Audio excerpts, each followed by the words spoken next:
3 years ago, I started documenting women farmers. And in that time since, the images have been published around the world. The articles have been translated into 3 different languages, appearing in magazines from 425 to Billboard. I've exhibited in Chicago, New York, DC, London, and next week in Rome. I've even trended on Twitter. 3 years ago, I picked up a camera for the very first time. The most I'd ever written were emails and Facebook posts. I didn't even have a Twitter account. 3 years ago, I had no education, no background, no camera, no permission. So I had to give it to myself. Now, that's not to say that I haven't asked myself many times, who do I think I am? That I can be a photographer, a writer, the voice of women in agriculture? Now, as I was going through that list of accomplishments, who thought that maybe it sounded a little bit like bragging? It's okay, because I actually did too, and I almost cut it out of tonight's talk. And then a few weeks ago, I was traveling, and I shared an Uber with a hotel guest. And along the way, I learned that he was in town training with the Canadian track team. I asked him what events he competes in. He said, the 100 and the 200. Whoa, I said, you must be fast. He said, I'm the fastest man in Canada. I high-fived him. But I learned something. You see, he wasn't bragging. He gave me an accurate portrayal of his achievements. So I left it in my talk tonight because it is an accurate portrayal of my achievements, but because it became about by my efforts to accurately portray a group of people that I felt had been invisible for far too long. The female farmer. You see, no one was telling their stories, not even them. This group of women who were doing amazing things and nobody knew about it. I thought somebody has got to do something about this. These women belong on the covers of magazines, on the front page of the newspapers, and now they are. I want you to know her, the female farmer. Johanna, she's a former nurse. She single-handedly brought the Icelandic goat breed back from the brink of extinction. Jen is the chief agricultural officer of the largest rooftop farm in the world. Vicky, she traded in her business suits for hay-covered sweaters, and she brought the micro dairy back to Whidbey Island. Sue and her farming partner, Annie, they have built such a solid business model that they're able to pay their farm crew a year-round salary. That builds stability in those families and in the community. Alice, she's taking abandoned nurseries and turning them into urban farms. And she's creating some really innovative water reclamation techniques. Ruth and Lori, former software engineers, they test drove their farm and their business model in the heart of Bellevue before moving to Eastern Washington. Lynn is an artist.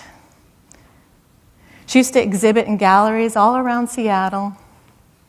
Her medium's a little different these days.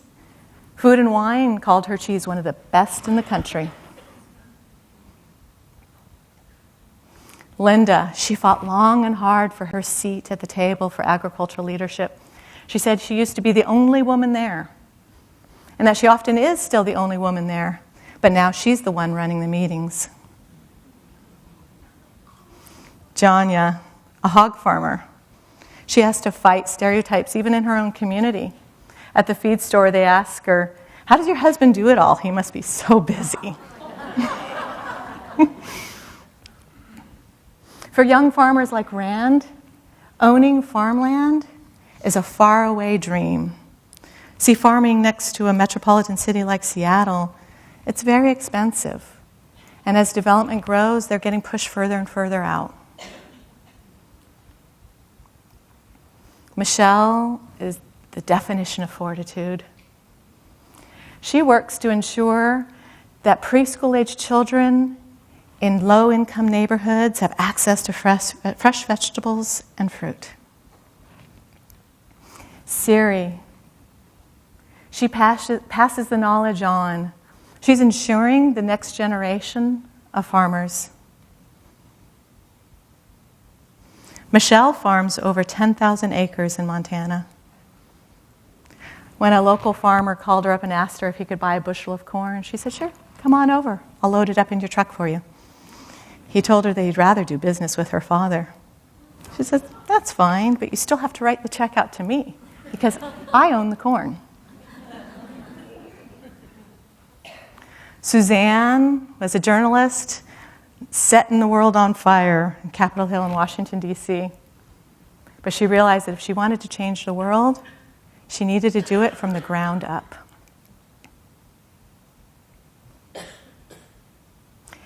Annie is an urban farmer because she believes that the best way to tell the complete story of how food is grown, that it must be done in the public gaze. Chu learned very quickly that people are willing to pay more for flowers than food. You can find her blossoms at Pike Place Market. Liz, a scientist who used to work in a lab in Boston, she says she may not be driving a Mercedes, but she's never eaten better. Now, Karen, she is my personal hero. She had a vision that the empty lots in her neighborhood in the South Bronx would be filled with people growing food. She accomplished that, and now those people bring those vegetables to market, where their mission is, if you come to market hungry, you won't leave market hungry. You see, by giving voice to these stories, I've done something I didn't know that I could do.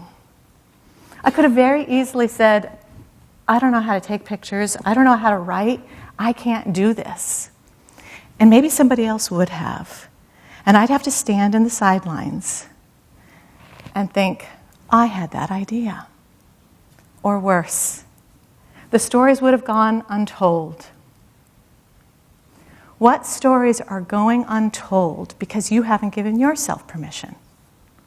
Have you written a book that no one has read? What about that dream job that you don't think you're qualified for?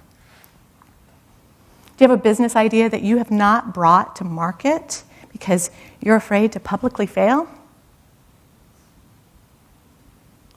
I know that sometimes the hardest thing is the simple act of hitting the send or the submit button. But what impact could you make if you did?